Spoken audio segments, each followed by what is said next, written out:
दोस्तों इस चैनल पे फर्स्ट ईयर वाले स्टूडेंट्स को बहुत सारे सब्जेक्ट पढ़ाए जाते हैं जैसे कि Hindi, English, pol science, history etcetera. तो सिंपली आपको उन सब्जेक्ट्स की वीडियो देखने के लिए चैनल के आइकन पे क्लिक करना है एंड देन आपके सामने जब अगला इंटरफेस ओपन होगा तो आपको प्लेलिस्ट वाले ऑप्शन पे क्लिक करना है। तो प्लेलिस्ट वाले ऑप्शन पे क्लिक करने के बाद जब आपके सामने बहुत सारी प्लेलिस्ट ओपन होंगी तो आप यहाँ पे देख सकते हैं यही सारे आपकी सब्जेक्ट की सारे चैप्टर वाइज वीडियो मिल जाएंगी आपको यहाँ पे। तो आप एक एक करके वो सारे चैप्टर्स देख सकते हैं।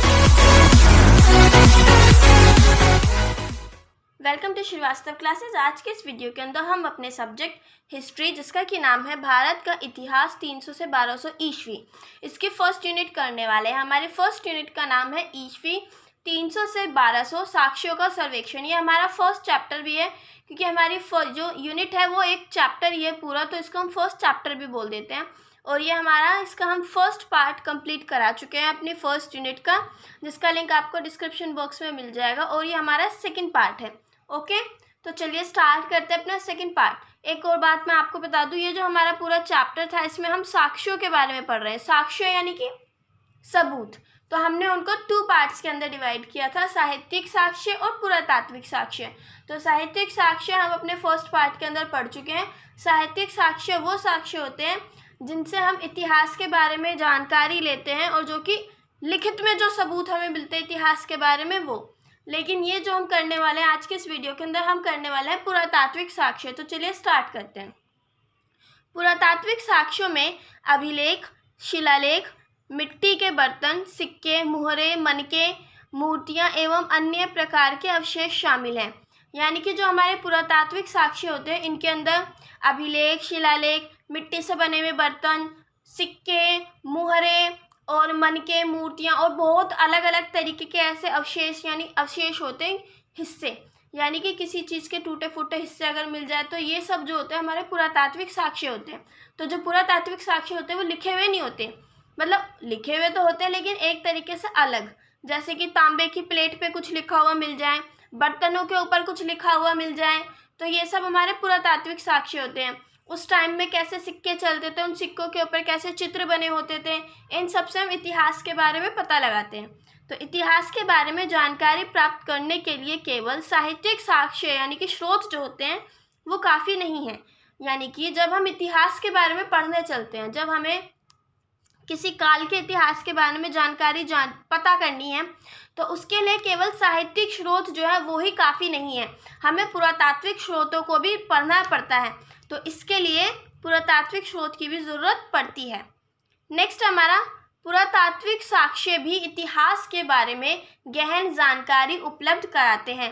क्या कि जो हमारे ये पुरातात्विक साक्ष्य हैं ये भी हमें इतिहास के बारे में बहुत ज़्यादा गहन जानकारी देते हैं, यानी कि पुरातात्विक साक्ष्य भी हमें बहुत अच्छी अच्छी इन्फॉर्मेशन देते हैं, डीप इन्फॉर्मेशन देते हैं हमारे इतिहास के बारे में।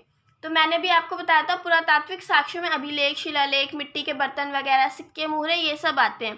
तो हम अब ध्यान से देखने वाले हैं, पढ़ने वाले हैं, जो कि हमारा टॉपिक है अभिलेख। तो ये अभिलेख क्या होते हैं? तो अभिलेखों के अध्ययन करने को पुरालेख अध्ययन या पुरालिपि अध्ययन, जिसको इंग्लिश में एपिग्राफी कहते हैं। यानी कि अभिलेखों की पढ़ाई करने को, अगर जैसे हमें अभिलेख मिल गए तो हमें अब उनको पढ़ना है कि उन पर क्या लिखा है, तो उनके अध्ययन करने की जो विधि होती है उसको पुरालेख अध्ययन या फिर पुरालिपि अध्ययन कहते हैं और इसको इंग्लिश में एपिग्राफी कहते हैं। नेक्स्ट हमारा अभिलेख ऐसे लेखन है, यानी कि अभिलेख जो है ऐसे लिखे हुए स्रोत होते हैं जो पत्थर, लकड़ी, धातु, हाथी दांत की पट्टियाँ यानी कि हाथी के दांत से बनी हुई पट्टियाँ जो होती हैं, कांसे की मूर्तियाँ, ईंटों, मिट्टी के गोलों, मिट्टी के बर्तनों आदि पर उकेरे जाता है। यानी कि अभिलेख ऐसे लिखे हुए अवशेष, मतलब ऐसे लिखे हुए चीज़ें होती है जो इन सब चीज़ों के ऊपर लिखी होती हैं। जैसे कि हमें लकड़ी का कोई फट्टा मिला और उसके ऊपर कुछ लिखा हुआ है तो वो हमारे लिए अभिलेख हो गया। उस टाइम पे हमें कोई खुदाई में मिट्टी के बर्तन मिले और उस मिट्टी के बर्तन के ऊपर कुछ लिखा हुआ है तो वो हमारे लिए अभिलेख हो गया। हाथी के दांत की पट्टियाँ जो होती हैं वो हमें मिली और उनके ऊपर कुछ लिखा हुआ है तो वो हमारे लिए अभिलेख हो गया। तो आई होप आपको अभिलेख समझ आ गया होगा कि पत्थर, लकड़ी वगैरह, मतलब इन सब चीज़ों के ऊपर अगर कुछ लिखा हुआ हो तो उसी को अभिलेख कहते हैं। नेक्स्ट पॉइंट है हमारा, इतिहासकारों ने पुरालेखों यानी कि अभिलेख। अभी मैंने आपको बताया कि अभिलेख क्या होते हैं, तो अभिलेखों को पुरालेख भी कह देते हैं। तो इतिहासकारों ने पुरालेखों यानी कि अभिलेखों का अध्ययन किया और उसमें मौजूद जानकारी का विश्लेषण किया और उसके बाद उसे इतिहास से जोड़ दिया। तो क्या हुआ, जो हमारे इतिहासकार होते हैं यानी कि हमारे इतिहास को लिखने वाले जो लोग होते हैं, उन्होंने अभिलेखों को पहले ध्यान से पढ़ा, फिर उनके अंदर जो भी मौजूदा जानकारी दी हुई थी उसको विश्लेषण किया यानी कि क्रॉस चेक किया साहित्यिक स्रोत से या फिर और कोई पुरातात्विक स्रोत उससे मिला हो। जैसे सोचो अब सिक्के मिले पहले हमें, तो सिक्कों पे जो भी कुछ था पहले हमने उसको साहित्यिक स्रोत से चेक किया, फिर उसके बाद हमें कोई मिट्टी का बर्तन मिल गया तो हमने उससे भी चेक किया, तो मतलब फिर उसका विश्लेषण किया और उसके बाद जो भी पूरी जानकारी मिली उसको इतिहास से जोड़ दिया यानी कि उसको उस टाइम का जो भी इतिहास लिखा हुआ होगा पहले उसमें जोड़ दिया। तो तीसरी शताब्दी के अंत तक संस्कृत अभिलेखों की भाषा के रूप में प्रचलित हो गई थी। तो क्या हुआ, तीसरी शताब्दी के एंड तक यानी तीसरी शताब्दी खत्म होते होते संस्कृत जो लैंग्वेज थी वो अभिलेखों की भाषा के रूप में बहुत ज़्यादा फेमस हो गई थी। यानी कि कोई भी अभिलेख लिखवाता था तो उसमें संस्कृत जो लैंग्वेज थी उसका इस्तेमाल किया जाता था। इसने न केवल उत्तर भारत में बल्कि दक्षिण पूर्व एशिया जैसे क्षेत्रों में भी उच्च भाषा का दर्जा प्राप्त कर लिया था। तो जो हमारी संस्कृत थी इसने ना ही केवल उत्तर भारत में बल्कि दक्षिण पूर्व एशिया जैसे इलाकों में भी एक उच्च भाषा का यानी कि संस्कृत जो थी वो हर किसी के लिए एक उच्च भाषा बन गई थी। तो इसने उच्च भाषा का दर्जा प्राप्त कर लिया था संस्कृत ने। तो यानी कि हर कोई उस टाइम पे संस्कृत का जो इस्तेमाल है वो इतना करने लग गया, उसे चाहे कुछ भी लिखवाना हो उस टाइम पे अगर वो कुछ भी लिखते थे तो वो उसके लिए संस्कृत जो लैंग्वेज थी उसका इस्तेमाल करने लगे थे। गुप्त काल में धीरे धीरे क्षेत्रीय भाषाओं और लिपियों का विकास हुआ।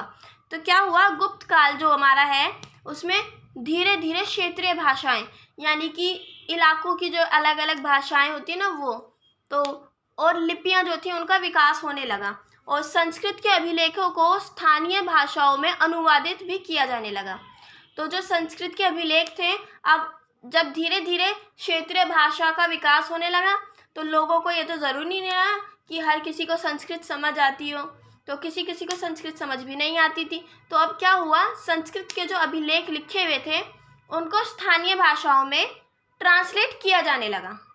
नेक्स्ट है हमारा पल्लव वंश के शासन के दौरान तमिल दक्षिण भारत के अभिलेखों की महत्वपूर्ण भाषा बन गई थी।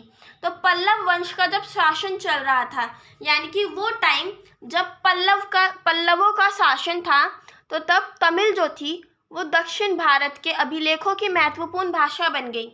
यानी कि दक्षिण भारत में तब जितने भी अभिलेख लिखे गए वो सब तमिल में लिखे गए, तमिल एक महत्वपूर्ण भाषा बन गई।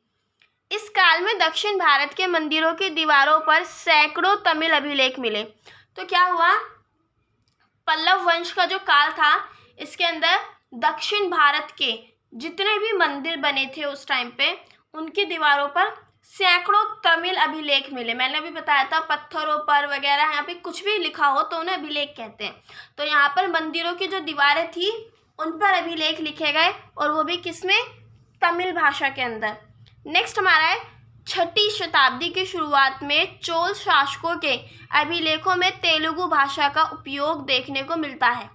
यानी कि छठी जो शताब्दी थी जब उसकी शुरुआत हुई तो उसके अंदर जो चोल शासक थे उन्होंने जो अपने अभिलेख लिखवाए उनके अभिलेखों में तेलुगु भाषा का इस्तेमाल देखने को मिलता है। यानी उन्होंने तेलुगु जो लैंग्वेज थी उसका इस्तेमाल किया। फ्रेंड्स मैं एक बात बता दूं आपको कि ये जो भी सब कुछ मैं आपको लिखवा रही हूँ आप थोड़ा थोड़ा तो बना के लिख सकते हैं एग्जाम में, लेकिन कुछ बातें जो हैं वो आपको याद करनी पड़ेंगी। जैसे कि किस काल के अंदर कौन सी ज़्यादा लैंग्वेज जो थी वो कौन सी इस्तेमाल की जाती थी, है ना, कौन से राजा ने क्या किया, मतलब ये छोटी छोटी बातें जो आपको याद करनी पड़ेंगी। लेकिन बाकी थोड़ा थोड़ा जो है वो थोड़ा थोड़ा बना के लिख सकते हैं, ठीक है। तो नेक्स्ट हमारा पॉइंट है सबसे पहले कन्नड़ भाषा के अभिलेख, यानी कन्नड़ जो लैंग्वेज थी उसके जो अभिलेख थे वो सबसे पहले छठी और सातवीं शताब्दी के अंत में मिले। यानी कि जो हमारी छठी शताब्दी थी 7वीं शताब्दी के अंत तक जो टाइम था उसके अंदर सबसे पहले कन्नड़ भाषा के अभिलेख मिले थे। नेक्स्ट हमारा पॉइंट है मलयालम भाषा के अभिलेख लगभग 15वीं शताब्दी के आसपास मिले। अब ये कोई पूछे अगर हमसे कि मलयालम भाषा के जो अभिलेख थे वो कब मिले, तो वो 15वीं शताब्दी के आसपास मिले। ऐसा एग्जैक्ट नहीं था कि वो 15वीं शताब्दी में मिले, 14वीं या फिर 16वीं शताब्दी में इनके आसपास मिले होंगे। अभिलेख आमतौर पर सालों या युगों में अंकित होते हैं, यानी कि अभिलेख जो है, जो उस टाइम पे अभिलेख लिखे जाते थे, ऐसा नहीं था कि वो रोज़ रोज़ लिख दिया, आज कुछ लिख दिया, आज कहीं कुछ लिख दिया, नहीं। तो उनको आमतौर पर सालों में, यानी कि 10-15 साल में, 4-5 साल में और युगों में लिखा जाता था। अभिलेख कभी कभी महीने, पखवाड़े, दिवस को दिखाते हैं। तो जो अभिलेख हैं वो कभी कभी महीनों के बारे में बताते हैं, पखवाड़े यानी कि पक्ष और दिवस यानी कि दिन, इन सब के बारे में, यानी साल, दिन, महीने, एक तरीके से पूरे डेट का जो फॉर्मेट है, डेट बताते हैं अभिलेख। अभिलेखों को उनके विषय वस्तु और उद्देश्य के आधार पर अनेक प्रकारों में बांटा जा सकता है। तो जो अभिलेख हैं उनको उनके विषय वस्तु की, उनके अंदर क्या क्या लिखा गया है और उनको किस उद्देश्य से लिखा गया है, उसके आधार पर अनेक प्रकारों में बांटा जा सकता है, जैसे कि आधिकारिक, दानात्मक, समर्पित और स्मारक। तो यह अभिलेखों को अलग अलग प्रकार में बांट दिए। तो वो 4 प्रकार बताए, आधिकारिक, दानात्मक, समर्पित और स्मारक। तो भूमि अनुदान पत्र एक महत्वपूर्ण श्रेणी है। तो एक भूमि अनुदान पत्र भी है, वो एक महत्वपूर्ण श्रेणी है। तो ये भूमि अनुदान पत्र क्या होता है? तो ये एक ऐसा पत्र होता है जिसमें किसी को भूमि दान की जाए, यानी कि ज़मीन दान की जाए और उसको एक पत्र में लिख दिया जाए, तो ये भूमि अनुदान पत्र कहलाता है। तो ये भी एक महत्वपूर्ण श्रेणी है। इन अनुदान पत्रों को ज़्यादातर पत्थरों या तांबे की प्लेटों पर लिखवाया गया था।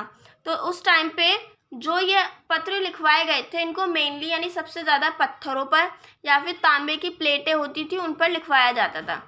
राजाओं द्वारा अधिकांश ब्राह्मणों को अनुदान दिया जाता था और ब्राह्मणों को दान में दिए जाने वाले गांवों को अग्रहार या फिर ब्रह्मदेव कहा जाता था। तो क्या था, ये जो भूमि अनुदान की जाती थी, यानी कि जो जमीन के टुकड़े जो दान में दिए जाते थे, वो राजा वो ज़्यादातर ब्राह्मणों को देते थे, यानी कि राजाओं द्वारा अधिकतर ब्राह्मणों को दान दिया जाता था भूमि का। और ब्राह्मणों को जो है दान में भूमि दी जाती थी, जो भी गांव वगैरह दे दिए जाते थे, इनको अग्रहार या फिर ब्रह्मदेव कहा जाता था। अभिलेखों में शाही अभिलेख भी मिले। तो एक तो होते अभिलेख और कुछ होते हैं शाही अभिलेख। शाही अभिलेख वो अभिलेख होते हैं जिनके अंदर राजा वगैरह की बहुत ज़्यादा तारीफ की गई हो। तो इन शाही अभिलेखों में प्रशस्तियाँ शामिल हैं। प्रशस्तियाँ यानी कि किसी चीज़ की या फिर व्यक्ति की जब तारीफ लिखी जाए, उनकी तारीफ की जाए, तो वो जो अभिलेख थे वो शाही अभिलेख कहलाए। उनके अंदर राजा वगैरह की तारीफ की गई थी। तो अभिलेखों का उपयोग राजनीतिक संरचनाओं, प्रशासनिक और राजस्व प्रणालियों से संबंधित जानकारी के एक प्रमुख स्रोत के रूप में किया गया। तो जो अभिलेख थे, इनका इस्तेमाल राजनीतिक संरचना और प्रशासनिक यानी प्रशासन से रिलेटेड और राजस्व प्रणाली से संबंधित जानकारी को इकट्ठा करने के लिए उनके स्रोत के रूप में किया गया अभिलेखों का इस्तेमाल। नेक्स्ट पॉइंट है हमारा 600 से 1200 ईस्वी के बीच की अवधि के लिए अभिलेख सूचना का एक प्रमुख स्रोत है। यानी कि 600 से 1200 ईस्वी जो हम पढ़ रहे हैं, इसके बीच की जो भी अवधि थी, यानी इसके बीच का जो भी टाइम था, उसके लिए अभिलेख जो थे वो सूचना का एक प्रमुख स्रोत है। यानी कि सूचना हमें इनसे बहुत ज़्यादा मिलती है, मतलब मेनली सूचना हमें अभिलेखों से ही मिलती है। नेक्स्ट जो हम पढ़ने वाले हैं वो सिक्के पढ़ने वाले। तो हमने देखा था कि सिक्के भी हमारे पुरातात्विक स्रोत होते हैं। तो सिक्कों के अध्ययन को न्यूमिस्मैटिक्स कहा जाता है। क्या कहा जाता है? न्यूमिस्मैटिक्स। तो सिक्कों की पढ़ाई को, सिक्के मतलब किस टाइम के सिक्के थे, उन पे क्या क्या लिखा हुआ, उनका मतलब क्या होता है, इन सब को जो हम पढ़ाई करते हैं उसको न्यूमिस्मैटिक्स कहा जाता है। आधुनिक समय में मुद्रा का प्रयोग विनिमय के लिए किया जाता था। यानी कि हम पुराने समय की भी बात करें और आज के टाइम की भी बात करें, तो हमारे आधुनिक जो हमारा समय है, इसके अंदर हम जो सिक्कों का जो इस्तेमाल करते हैं वो विनिमय के लिए करते हैं। विनिमय यानी कि लेन देन के लिए। अगर हमें कोई चीज़ लेनी है, किसी से ख़रीदनी है, तो हम उसको सिक्के या फिर पैसे दे देते हैं। तो हमारे टाइम पे भी इनका इसीलिए इस्तेमाल होता है। पहले टाइम पे भी पता चला, ऐसा सबूत मिले हैं कि पहले टाइम पे भी सिक्कों का इस्तेमाल विनिमय के लिए ही किया जाता था। माल या सेवाओं के लेन देन के लिए मुद्राओं को स्वीकार किया जाता था। तो अगर हमें कोई माल लेना है यानी कोई सामान लेना है या फिर कोई सेवा लेनी है, जैसे कि हमें कोई भी सर्विस वगैरह लेनी होती है, तो उसके लिए भी लेन देन के लिए सिक्कों को स्वीकार किया जाता था या फिर आज भी स्वीकार किया जाता है। नेक्स्ट हमारा सातवाहनों ने। अब मैंने आपको बताया था फ्रेंड्स कि कुछ ऐसी बातें आ जाती हैं जो आपको याद करनी पड़ेंगी। बाकी तो ठीक है, आप समझ कर लिख दोगे, लेकिन कुछ बातें ऐसी होती हैं जो आपको याद करनी पड़ेंगी कि किस काल में कैसे सिक्के, मतलब कौन से राजा ने किस तरीके के सिक्के जारी किए और इन सिक्कों पर क्या क्या लिखा हुआ था, किससे क्या जानकारी मिलती है, ये बातें आपको याद करनी पड़ेंगी। और मैं पूरी कोशिश कर रही हूँ कि आप लोगों के लिए थोड़ा ईजी कर दूँ, आपको इतने अच्छे से समझा दूँ, ठीक है। तो सातवाहनों ने सीसा यानी कि लेड, तो लेड जो होता है वो एक मेटल होता है फ्रेंड्स, वो एक धातु होता है। तो सातवाहनों जो राजा थे, इन्होंने लेड के सिक्के जारी किए और इनके बाद जो इक्ष्वाकुओं यानी कि इक्ष्वाकुओं के भी कुछ राजा होंगे, उन्होंने भी सातवाहन सिक्कों की तरह लेड के सिक्के जारी किए। यानी कि सातवाहनों ने और इक्ष्वाकुओं ने दोनों ने लेड के सिक्के जारी किए। गुप्त राजाओं ने सोने के सिक्के जारी किए। तो अब गुप्त राजा यानी कि गुप्त काल में जो भी राजा बने, उन्होंने सोने के सिक्के जारी किए जिन्हें दिनार कहा जाता था। क्या? दिनार। ये ज़्यादातर उत्तर भारत में पाए गए। तो ये जो दिनार सिक्के थे यानी सोने के जो सिक्के थे, ये मैक्सिमम उत्तर भारत में मिले और इनमें राजा के शासनकाल के बारे में जानकारी मिलती है। तो ये जो सिक्के थे, इनके अंदर राजा के शासनकाल यानी कि उसने कब से कब तक शासन किया, कैसे किया, इनसे रिलेटेड जानकारी मिलती है। नेक्स्ट हमारा चंद्रगुप्त के शासनकाल के सिक्कों पर उसे वीणा बजाते हुए दिखाया गया है।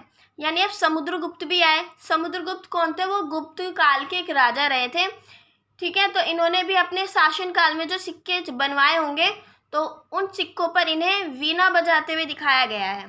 तो जिससे ये पता चलता है कि हाँ, समुद्रगुप्त जो थे वो संगीत प्रेमी थे, उन्हें संगीत के बारे में नॉलेज थी और वो संगीत से प्यार करते थे, पसंद करते। तो इनसे हमें ये थोड़ी सी नॉलेज मिलती है। नेक्स्ट है, गुप्त काल के सिक्कों के पीछे धार्मिक चिन्ह दर्शाए गए जिनसे पता चलता है कि राजा धर्मों से कैसे संबंधित थे। यानी कि गुप्त काल में जो भी सिक्के बने, उनके पीछे वाले जो हिस्सा होता था उस पर धार्मिक चिन्ह बनाए गए। तो इनसे ये भी पता चलता है कि हाँ, उस टाइम पे जो वो राजा थे वो धर्म से रिलेटेड, मतलब उनके विश्वास, उनका धर्मों में उनका विश्वास था, वो धर्म को मानते थे, ठीक है। गुप्त राजाओं ने चांदी के और तांबे के सिक्के भी जारी किए।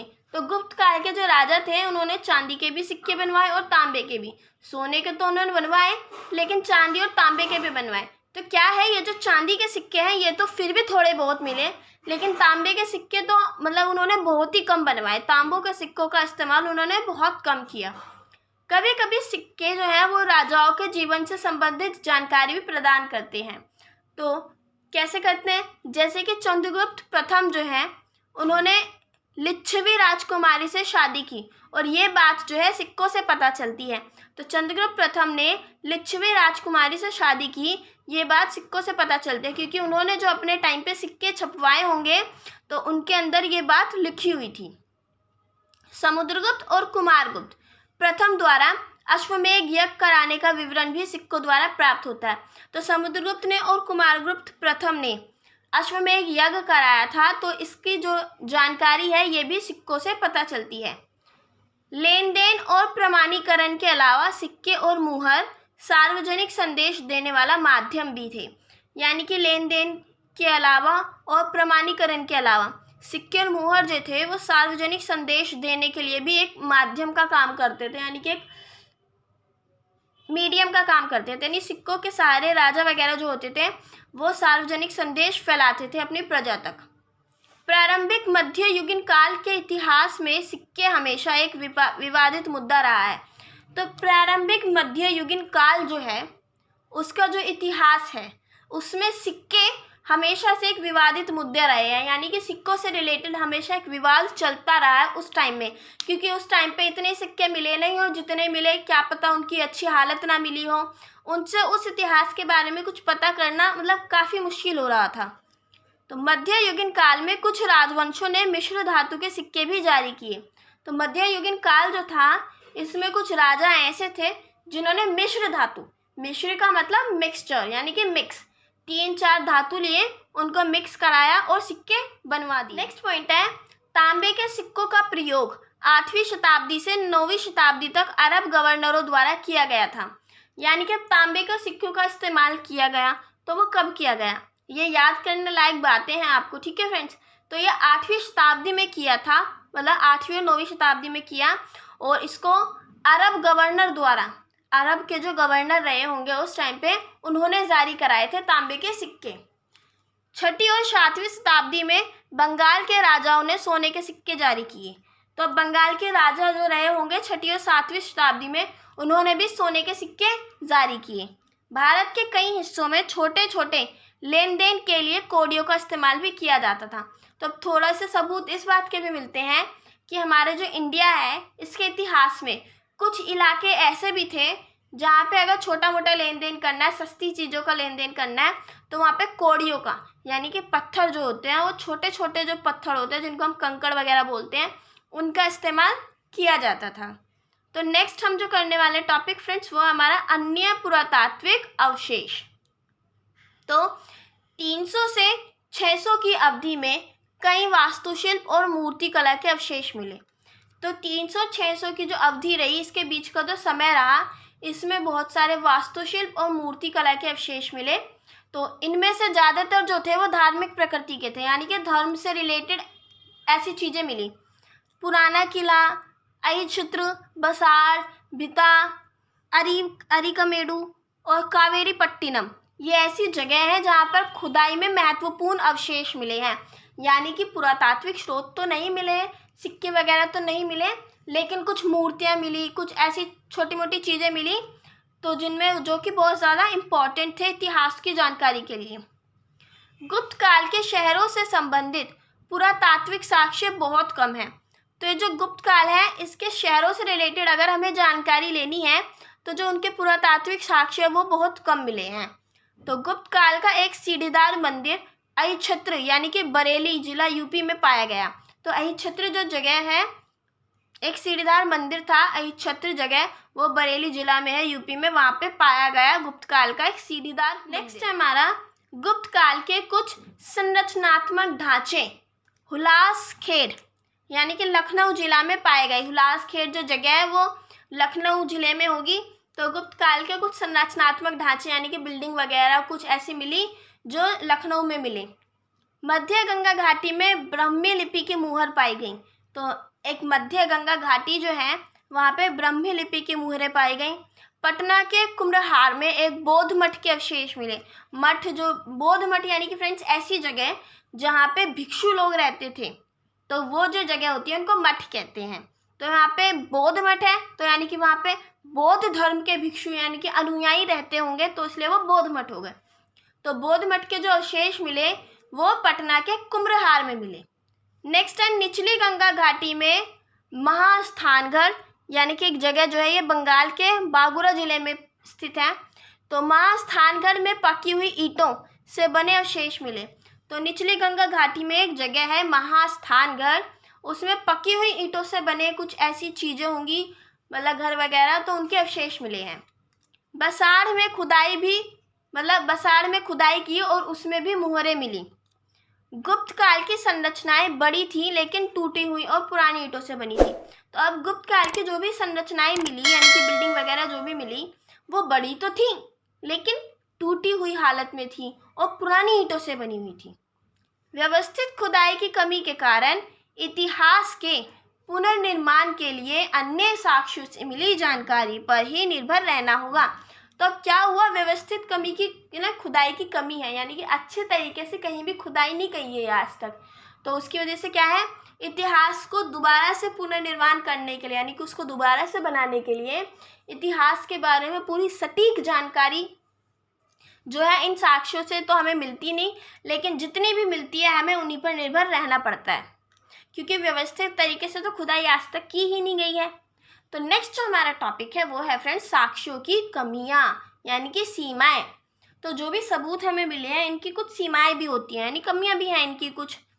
तो साक्ष्य हमें अतीत के बारे में जानकारी तो अवश्य देते हैं, लेकिन उनसे अध्ययन में हमें बहुत सावधानी करने की ज़रूरत होती है। यानी कि जब हमें किसी चीज़ के बारे में सबूत मिलते हैं तो हाँ, हमें उनसे जानकारी तो ज़रूर मिलेगी, लेकिन जब हम उसका अध्ययन करते हैं यानी उसके बारे में नॉलेज लेते हैं तो हमें उसमें बहुत सावधानी बरतनी पड़ती है। क्यों? क्योंकि एग्जैक्ट नॉलेज हमें किसी भी चीज़ से नहीं मिलती है, हमें तो थोड़े तुक्के लगाने पड़ते हैं, थोड़ा सा दिमाग दौड़ाना पड़ता है इतिहासकारों को, तो मतलब बहुत ज़्यादा सावधानी बरतनी होती है। नेक्स्ट है, साक्ष्यों का सावधानी पूर्वक और अच्छे से विश्लेषण करना बहुत ज़रूरी है। तो जो साक्ष्य होते हैं, सबूत होते हैं, इनको सावधानी पूर्वक इनका अध्ययन किया जाना चाहिए और इनका अच्छे से विश्लेषण करना बहुत ज़रूरी होता है, वरना कई बार क्या होती है, हमें सही इन्फॉर्मेशन इनसे नहीं मिल पाती है, तो इनको बहुत सावधानी पूर्वक इनका विश्लेषण किया जाना चाहिए। साक्ष्यों की अपनी खूबियाँ भी होती हैं और अपनी सीमाएँ भी होती हैं, यानी कि हर जो सबूत हमें मिलते हैं, साक्ष्य जो होते हैं इतिहास के, उनकी हर साक्ष्य की अपनी कुछ खूबियाँ होती हैं तो उसकी कुछ कमियाँ भी होती हैं। इतिहासकारों को इन्हें ध्यान में रखकर अध्ययन करना चाहिए। तो इतिहासकार जब साक्ष्यों का अध्ययन करने चलते हैं तो उन्हें इस बात का ध्यान रखना चाहिए कि वो जिस साक्ष्य के बारे में पढ़ रहे हैं उसकी खूबियाँ तो हैं, लेकिन साथ में उसकी कुछ कमियाँ भी हैं। तो साक्ष्यों के बारे में हमारे सामने सबसे बड़ी समस्या है साक्ष्यों की पक्की तारीख का ना होना।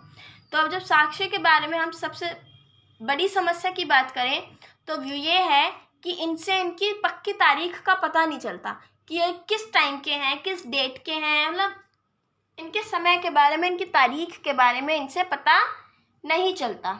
नेक्स्ट है, प्राचीन अभिलेख कुछ ऐसे भी मिले हैं जिनमें अक्षर धुंधले हैं, जिन्हें समझने में कठिनाई आई है। यहाँ तक कि कुछ तो टूटे फूटे अभिलेख भी मिले हैं जो किसी विषय पर पूरी जानकारी नहीं दे पाते हैं।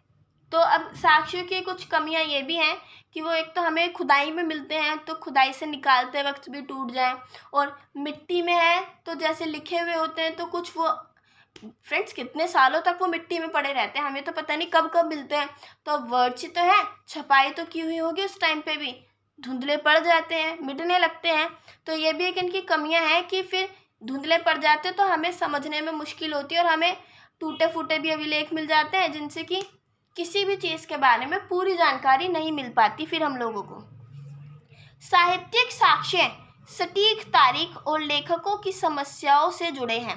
तो अब साहित्यिक साक्ष्य भी हैं जो, इनमें भी सटीक तारीख यानी कि इनमें भी एग्जैक्ट डेट तो मिलती नहीं है। क्यों? क्योंकि कोई इतिहासकार कोई डेट देता है, कोई किसी चीज़ की कोई अलग तारीख देता है, तो हर इतिहासकार ने अपने हिसाब से अलग अलग तारीख बताई है हर चीज़ की। और लेखकों की समस्याएं होती हैं, यानी हर लेखक अपने विचार लिख देता है। यानी क्या होता है, इतिहास कैसे लिखते हैं फ्रेंड्स, मैंने भी बताया था, उनको कोई सबूत मिला, कोई साक्ष्य मिला, फिर उसको पहले वो खुद अध्ययन करते हैं, फिर उससे जो उन्हें जानकारी मिली फिर वो उसको किसी और साक्ष्य से क्रॉस चेक करते हैं, फिर क्रॉस चेक करने के बाद वो उसको इतिहास में जोड़ देते हैं। तो हर एक लेखक जब क्रॉस चेक करता है तो वो अपनी बुद्धि के हिसाब से ही देखता है, उसको जो चीज़ समझ आती है वो उसको इतिहास में जोड़ देता है। तो ये भी एक समस्या है साहित्यिक साक्ष्य में। नेक्स्ट है, पुरातात्विक साक्ष्यों के मामले में हम पाते हैं कि ज़्यादातर जगहों पर ठीक से खुदाई नहीं हुई। तो पुरातात्विक साक्ष्य क्या होता है, जैसे सिक्के, मिट्टी के बर्तन वगैरह ये सब हमें मिलते हैं, तो हमें खुदाई में मिलते हैं। तो क्या होता है, ज़्यादातर जगहों पर तो ठीक से खुदाई नहीं की गई है कि हमें पुरातात्विक साक्ष्य मिल सकें, तो जिसकी वजह से आधे साक्ष्य ही मिल पाते हैं और हमें आधी जानकारी मिल पाती है। कई साक्ष्य जैसे कि सिक्के, मूर्तियाँ, स्तंभ आदि उनके मूल स्थान पर नहीं मिले। जैसे कि मूल स्थान यानी कि जैसे कि हमने पढ़ा गुप्त काल, आप सोचो गुप्त काल किसी एक जगह पे तो होगा, यानी कि गुप्त काल के जो राजा थे वो कहीं पे शासन करते होंगे, तो जहाँ उन्होंने सिक्के चलवाए वो सिक्के वहाँ तो मिले नहीं, लेकिन उससे कुछ किलोमीटर दूर, काफ़ी दूर बाद वो सिक्के मिल गए और उनसे पता चला कि हाँ वो गुप्त काल के हैं। तो क्या वो अपने मूल स्थान पर तो मिले नहीं लेकिन कहीं और मिले, तो जिससे कि उनके वास्तविक महत्व और संदर्भ का पता लगाना भी मुश्किल हो जाता है कि वो किससे रिलेटेड थे और उनका क्या महत्व था, ये पता लगाना बहुत मुश्किल हो जाता है। तो ये भी हमारे साक्ष्यों की कुछ कमियां हैं। तो आई होप फ्रेंड्स आपको ये चैप्टर समझ आया होगा। ये जो हमारी फर्स्ट यूनिट थी ये इस वीडियो के अंदर कंप्लीट हो गई है। अगर आपको इससे रिलेटेड कोई भी डाउट है तो प्लीज़ मुझे कमेंट कीजिए, मैं आपका डाउट क्लियर करने की पूरी कोशिश करूँगी, ठीक है। और अगर आपको कोई और भी डाउट है, आपका कोई सोल से रिलेटेड या फिर स्टडी से रिलेटेड कोई और भी डाउट है, तो आप हमें हमारी सोशल साइट्स जैसे कि फेसबुक, इंस्टाग्राम, टेलीग्राम, वहाँ पर भी कांटेक्ट कर सकते हैं, जिनका लिंक आपको डिस्क्रिप्शन बॉक्स में मिल जाएगा। और हाँ फ्रेंड्स, अभी हमने अपना ट्विटर पर भी एक चैनल बनाया है, पेज बनाया है, तो आप वहाँ पर भी हमें फॉलो कर सकते हैं, अपने डाउट्स क्लियर कर सकते हैं, तो जिसका लिंक भी आपको डिस्क्रिप्शन बॉक्स में मिल जाएगा। Thanks for watching. जय हिंद, जय भारत। पसंद आए तो लाइक कीजिए, सब्सक्राइब कीजिए एंड शेयर तो ज़रूर कीजिए।